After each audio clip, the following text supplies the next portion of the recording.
अब आगे देखते हैं हम। आगे कुछ हिंदी टीकाओं का भी वर्णन किया गया है। बस आप नाम जान लीजिए और कुछ जो इस टाइम प्रेजेंट है वो भी जान लीजिए।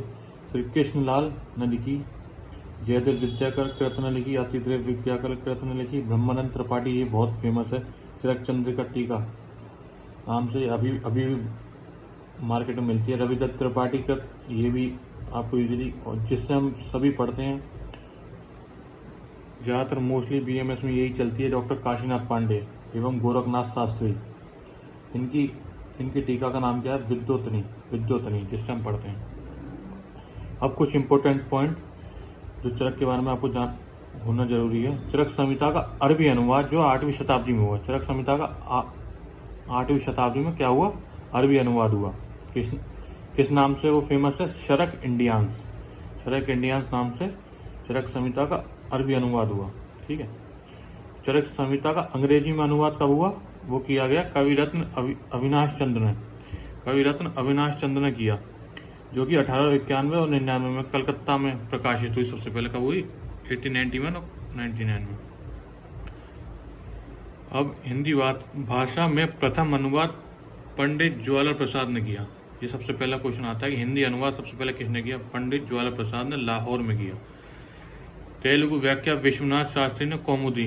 तेलुगु में सबसे पहले किसने क्या बोलते हैं किताब किसने करी?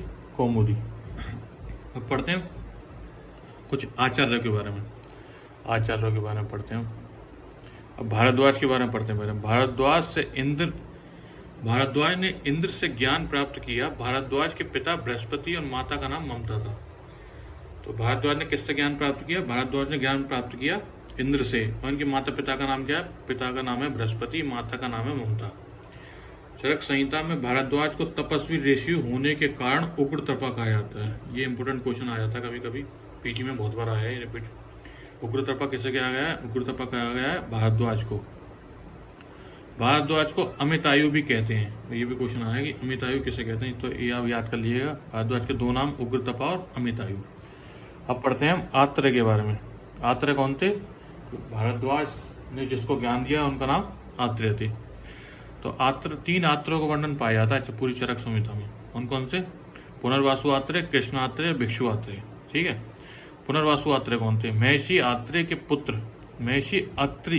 के पुत्र एवं शिष्य दोनों थे, जिन्होंने भारद्वाज से आयुर्वेद का ज्ञान प्राप्त किया। इनकी माता का नाम चंद्रभागा था, अतएव इन्हें चंद्रभागी या चंद्रभाग भी कहते थे। तो इनका नाम आ जाता है कभी कभी। इनके दोनों नाम याद कर लीजिएगा, चंद्रभागी या चंद्रभागा। तो दूसरे आत्रेय कौन थे? कृष्ण आत्रेय का वर्णन कहाँ मिलता है? सबसे पहले पूछा जाए तो मिलता है चरक सूत्र स्थान के 11वें अध्याय के 65वें श्लोक में। ठीक है। महाभारत में भी काय चिकित्सक के रूप में कृष्णात्रेय का उल्लेख पाया जाता है। महाभारत में भी इनका उल्लेख पाया जाता है। किसका? कृष्णात्रेय का। अब तीसरे कौन से हैं? भिक्षु आत्रेय का क्या है? कालवाद के समर्थक, मतलब इन्होंने एक कालवाद की थ्योरी दी थी। इनका सबसे पहले वर्णन कहाँ मिलता है? चरक के सूत्र स्थान के 25वें अध्याय में। ठीक है। अब आ जाओ आत्रेय के शिष्य कौन से। तो एक ट्रिक के तौर पे आप याद कर लीजिए, अपराजित हैं भेल क्षीर। अपराजित मतलब इनको कोई पराजित नहीं कर पाया, अपराजित हैं भेल क्षीर। तो आ से अग्निवेश, परा से पराशर, जी से जत्रुगण, हे से हरित, भेल से भेल और क्षीर से क्षीरपाणी। तो 6 कौन से शिष्य माने जाते हैं आत्रेय के? अग्निवेश, पाराशर, जत्रुगण, हरित, भेल और क्षीरपाणी। ठीक है। अब आ जाओ चरक के बारे में। अब चरक कौन, जिसके नाम से संहिता फेमस हुई है, वो कौन थे? अब उनके बारे में हम पढ़ते हैं। तो चरक का वास्तविक नाम जो है कपिस्टल चरक कहा जाता है। क्या कहा जाता है? कपिस्टल चरक। चरक विशुद्ध के पुत्र थे। किसके पुत्र थे? विशुद्ध के। महर्षि वैशंपायन के शिष्य थे। किसके? वैशंपायन के।